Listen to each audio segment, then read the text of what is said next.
The Great Idea Detective.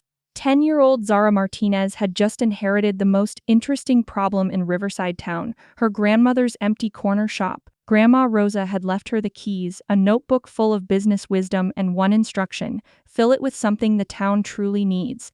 Zara stood in the dusty shop, her mind buzzing with possibilities. She could sell vintage clothes, or start a pet grooming service, maybe a robot repair shop. The ideas kept coming, but Zara remembered what Grandma Rosa always said: Mija, having good ideas is easy. Knowing which ideas will actually work, that's the real skill. That's when Zara found Grandma Rosa's secret weapon hidden in the old cash register, a worn piece of paper titled The Great Idea Detective: 10 Questions to Find Winners. Every successful business person needs to be a detective, Grandma Rosa had written. Before you fall in love with an idea, investigate it like a mystery. Ask these 10 questions and give each answer a score from 0 to 10. Zara pulled out her phone and opened a spreadsheet. Time to become an idea detective. Business idea number 1. Vintage clothing boutique. Zara started with her first love, vintage fashion. She worked through Grandma Rosa's questions. Question 1. How much do people need it right now? Zara walked around town asking people about their shopping habits. Clothes are important, said Mrs. Kim at the coffee shop, but I usually just buy them when my old ones wear out. It's not urgent like food or medicine.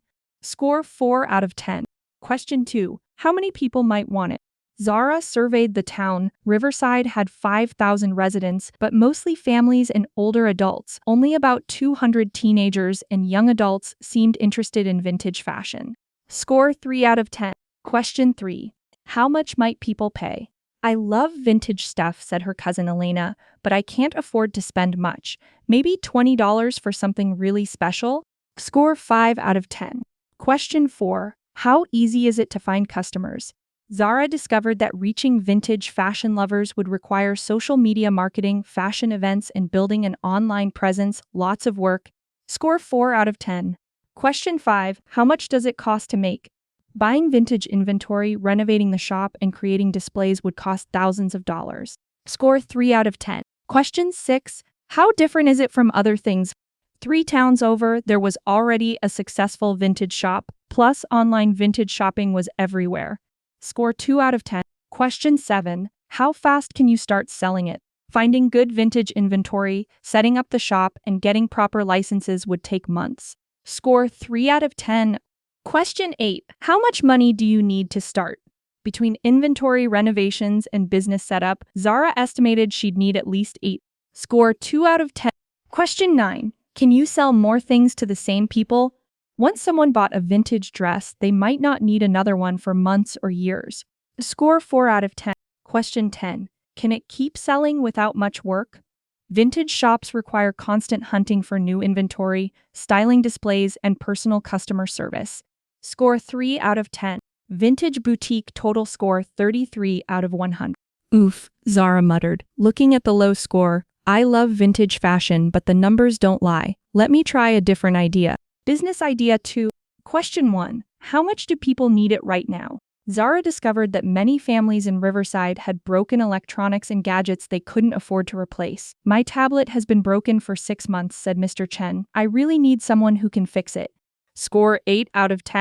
Question 2. How many people might want it? Almost every household in Riverside had broken electronics. That was potentially thousands of customers. Score 9 out of 10. Question 3. How much might people pay? People were happy to pay $30 to $50 to fix a $200 device rather than buying a new one. Score 7 out of 10. Question 4. How easy is it to find customers? Word of mouth would spread quickly in a small town, and she could partner with local electronic stores. Score 8 out of 10. Question 5. How much does it cost to make? Basic repair tools and replacement parts were relatively inexpensive. Score 7 out of 10. Question 6. How different is it from other things? The nearest electronics repair shop was 45 minutes away. Nothing like this existed in Riverside. Score 9 out of 10. Question 7. How fast can you start selling it? Zara could start with basic repairs immediately and expand her skills over time. Score 8 out of 10. Question 8. How much money do you need to start? Basic tools and initial parts inventory would cost around 5. Score 9 out of 10. Question 9. Can you sell more things to the same people? Customers with multiple devices would return regularly. Plus, she could offer maintenance services. Score 8 out of 10. Question 10. Can it keep selling without much work? Once established, customers would keep coming with broken devices. The business could run relatively smoothly. Score 7 out of 10. Robot repair shop, total score 80 out of 100. Wow, Zara exclaimed, that's a completely different story. But before making her final decision, Zara decided to test one more idea. Business idea 3, mobile bike repair service. Question 1, how much do people need it right now? Zara noticed lots of people with broken bikes sitting in garages. I'd love to ride my bike to work, said Ms. Patterson. But it's been broken for a year. I just haven't had time to take it somewhere. Score 7 out of 10. Question 2, how many people might want it? Most families in Riverside owned bikes and many were in need of repair. Score 8 out of 10. Question 3, how much might people pay? People were willing to pay $25 to $40 for convenient bike repairs at their home. Score 6 out of 10. Question 4, how easy is it to find customers?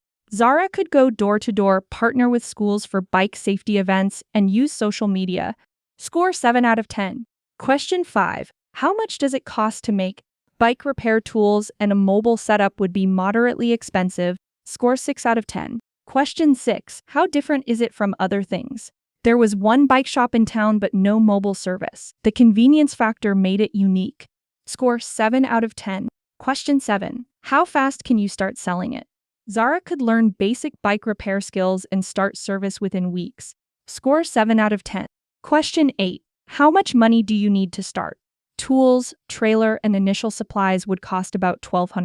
Score 6 out of 10. Question 9, can you sell more things to the same people? Seasonal tune-ups, multiple bikes per family, and bike accessories offered repeat business.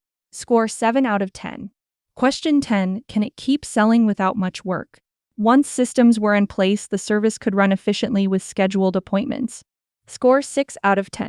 Mobile bike repair, total score 67 out of 100. Zara stared at her 3 scores. Vintage boutique 33 out of 100. Robot repair shop. Mobile bike repair 67 out of. The numbers are crystal clear, she said, remembering Grandma Rosa's scoring system. 80 out of 100 means the robot repair shop is a winner. 67 is pretty good for the bike service, maybe a future expansion. And 30, well, the vintage boutique would be a hobby, not a business.